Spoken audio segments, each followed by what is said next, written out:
Baik, semangat untuk belajar. Hari ini kita akan belajar bersama-sama untuk mata pelajaran tematik di kelas 2. Kita sudah sampai di tema 2, subtema 2 pembelajaran yang terakhir nih di subtema 2, yaitu pembelajaran yang ke-6.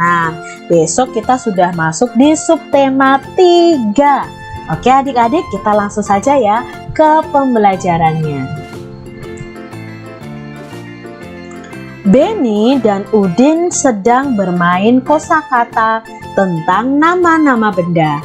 Bantulah Benny dan Udin menemukan kata pada kolom huruf berikut. Nah, di sini ada kolom huruf nih adik-adik. Nah, kalian diminta menemukan satu kata yang ada di kolom huruf ini. Nah, yang pertama yang kita temukan adalah kata sapu. Lalu adik melihat apa lagi nih dari kolom kata ini nih? Kak Citra menemukan ada meja. Nah, apalagi nih adik-adik ya? Ada udara. Ya, terus ada boneka. Wah, ya ada lagi. Kalau tidak ada yang horizontal, kita gantian yang vertikal nih, yang dari atas ke bawah. Kita cari nih ada apa ya? Oh, ini nih ada air. Apakah ada lagi?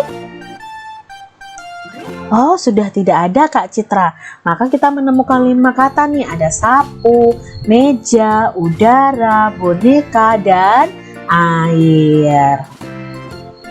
Nah, kita tuliskan kata-kata yang telah kita temukan tadi pada kolom berikut. Nah, kita mau belajar dari kata benda tadi, itu wujud bendanya apa dan kegunaannya untuk apa. Contoh nih, sapu. Sapu itu wujudnya adalah benda padat. Kegunaan sapu untuk apa? Ya, kegunaan sapu adalah untuk membersihkan atau menyapu lantai. Lalu kata benda berikutnya ada meja. Nah, meja itu wujudnya benda apa? Padat, cair, atau gas? Iya, benda padat. Kegunaannya untuk apa? Kegunaannya untuk meletakkan suatu benda. Untuk alas menulis juga bisa. Berikutnya ada udara. Udara itu wujudnya adalah benda gas. Kegunaannya apa udara itu? Ya, kegunaannya untuk kita bernafas adik-adik. Untuk bernafasnya makhluk hidup. Kalau tidak ada udara, kita tidak bisa bernafas adik-adik. Lalu boneka. Boneka itu adalah wujud benda padat. Kegunaannya untuk apa nih boneka nih? Biasanya anak-anak yang perempuan suka nih bermain ini nih.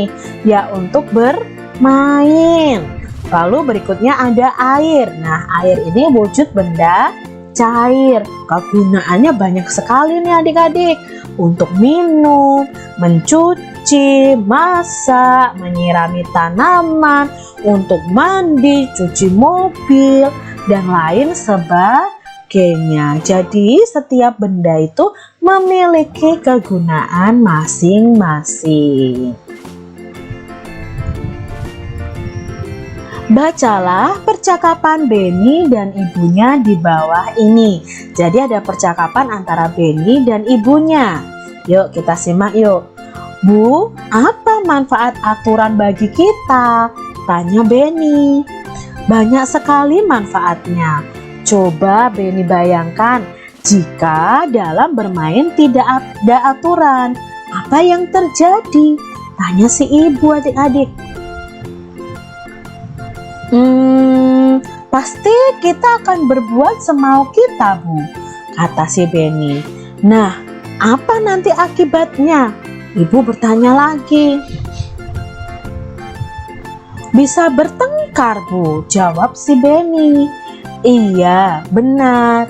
Jadi menurut Benny, apa manfaat aturan itu? Dengan adanya aturan, hidup kita akan teratur, Bu, jawab si Benny. Iya, benar sekali Benny. Aturan juga akan melatih kita untuk bersikap disiplin. Coba amati gambar berikut, lalu tuliskan pendapatmu tentang gambar tersebut. tadi sudah kita dengarkan percakapan antara Benny dan ibunya yang membahas tentang manfaat mematuhi aturan. Nah, di sini ada gambar yang meminta pendapat kita nih. Menurut kalian gambar ini bagaimana? Yuk kita lihat gambar yang pertama. Wah, ini ada anak naik sepeda, tapi sepedanya ngebut nih. Apakah ini mematuhi aturan atau tidak, adik-adik? Yang ini tidak mematuhi aturan, Kak, karena terlalu kencang naik sepedanya. Lalu pendapat adik-adik apa? Nah, kalian bisa tulis ya pendapat kalian, atau kalian bisa sebutkan nih. Kalau pendapat Kak Citra, kita boleh naik sepeda, tetapi jangan kencang-kencang atau terlalu cepat karena sangat membahayakan. Kita bisa jatuh atau menabrak orang lain. Ini pendapat Kak Citra mengenai gambar ini. Boleh kok naik sepeda, tapi jangan kencang-kencang adik-adik. Lalu gambar yang kedua. Wah, ini ada anak membuang sampah sembarangan. Apa pendapat adik-adik dari gambar ini? Pendapat Kak Citra, sikap anak ini tidak boleh ditiru. Karena membuang sampah sembarangan itu sikap yang tidak baik. Akibatnya apa kalau kita membuang sampah sembarangan? Ya, akibatnya lingkungan kita menjadi kotor, orang bisa jatuh terpeleset karena sampah kita dan bisa menyebabkan banjir. Jadi ini jangan ditiru ya adik-adik ya. Buang sampah ya di tempat sampah. Gambar berikutnya adik-adik. Wah, ada yang membantu memasak ini. Siapa yang pernah membantu masak? Ibunya nih. Nah, ibu sedang masak, kalian bantu nih. Pendapat kalian menurut gambar ini apa adik-adik? Pendapatku, sikap anak ini perlu dicontoh untuk selalu membantu orang tua. Dengan membantu orang tua, kita juga bisa belajar memasak dari ibu. Lalu setiap pekerjaan ibu juga terasa ringan adik-adik. Jadi jangan malas untuk membantu orang tua. Gambar berikutnya. Wah, merapikan tempat tidur nih. Siapa yang bangun tidur tidak merapikan tempat tidur? Aduh, jangan ya adik-adik ya.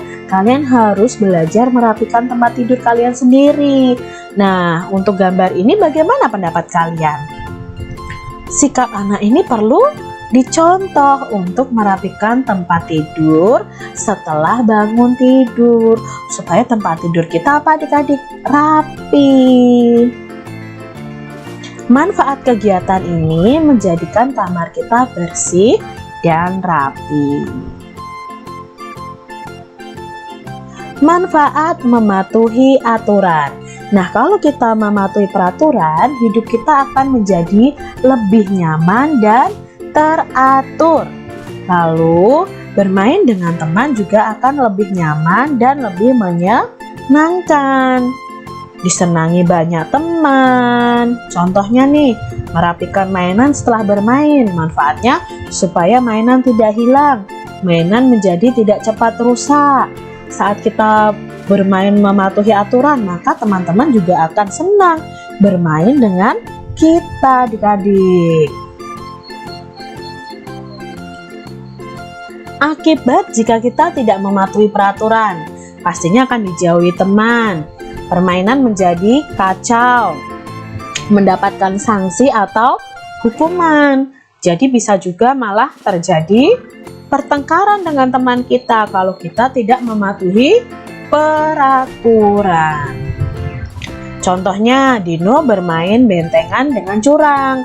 Akibatnya teman-teman Dino tidak mau bermain dengan Dino karena Dino suka bermain curang. Jadi adik-adik jangan sampai kita melanggar peraturan yang ada.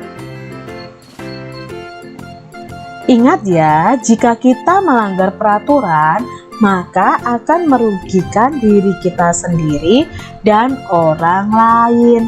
Jadi adik-adik kalau melanggar peraturan itu yang rugi bukan adik-adik saja, tetapi orang lain juga akan merasakan kerugiannya juga. Isilah titik-titik berikut dengan bilangan yang tepat. Nah, kita mau belajar perkalian lagi adik-adik.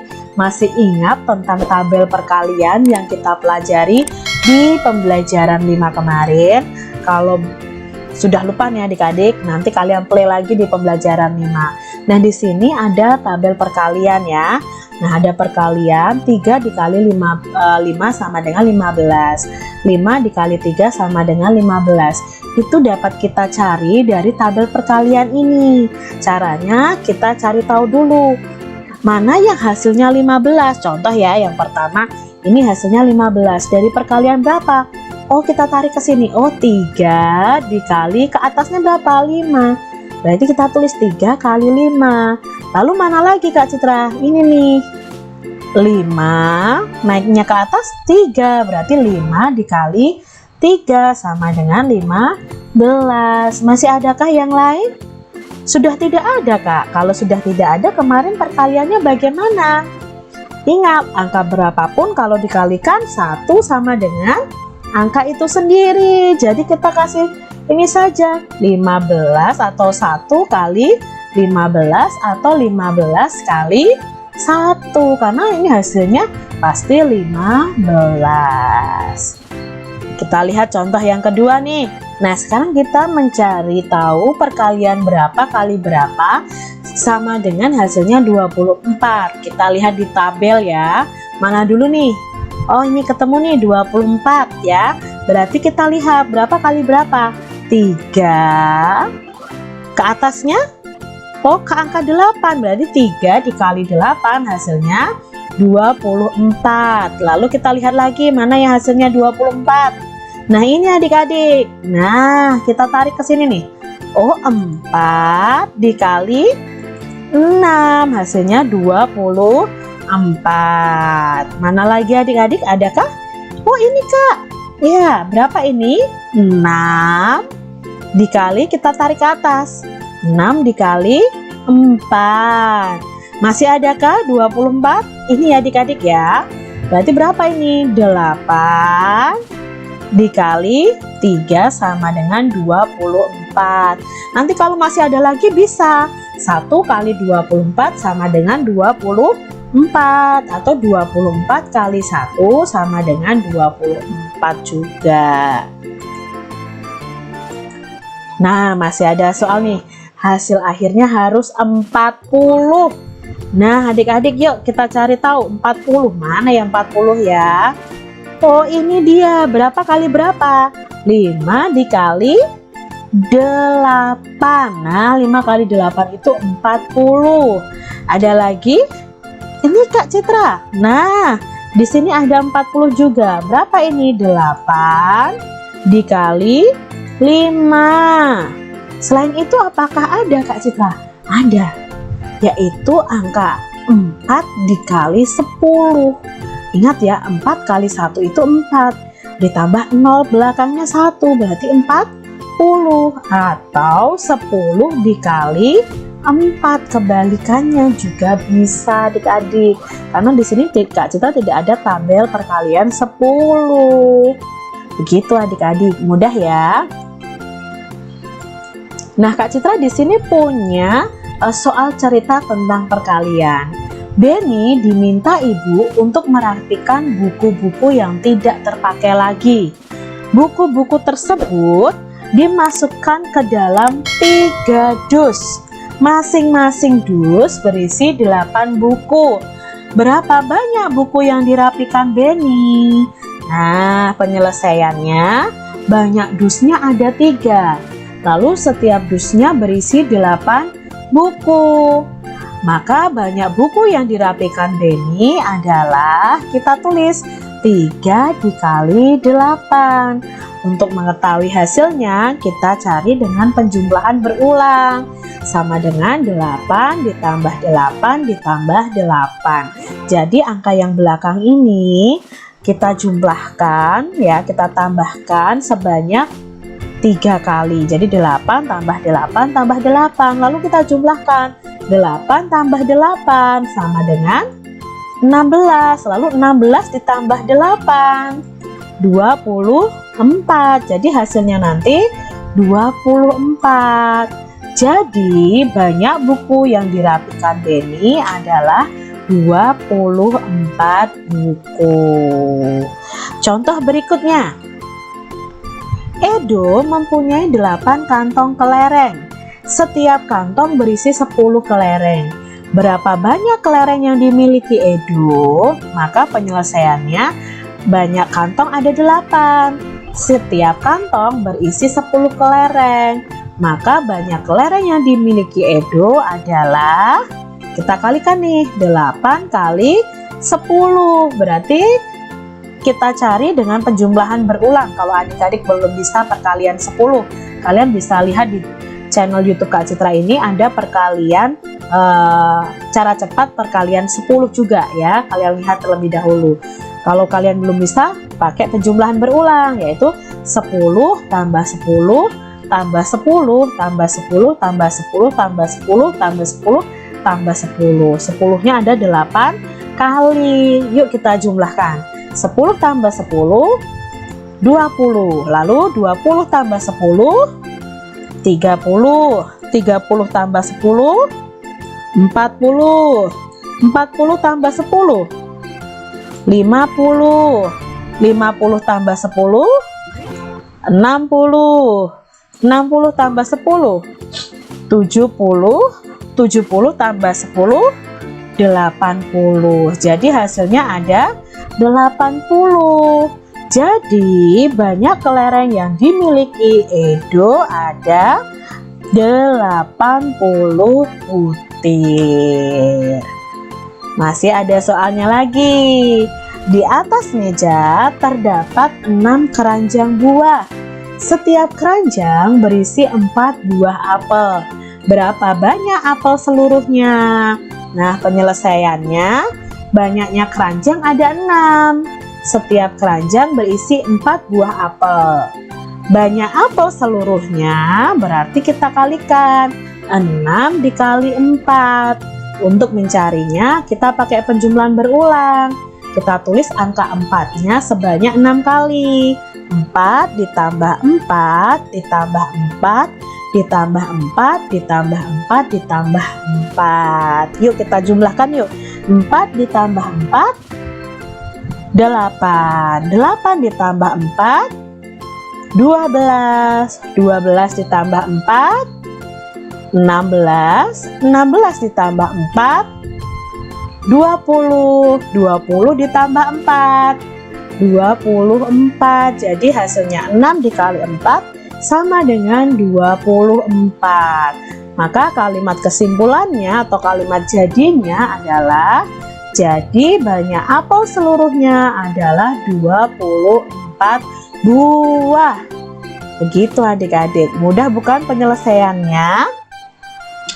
Oke, sudah selesai nih adik-adik untuk pembahasan kita di mata pelajaran tematik tema 2 untuk adik-adik yang kelas 2 SD nih, yang sudah di subtema 2 pembelajaran yang ke-6 atau pembelajaran yang terakhir di subtema 2.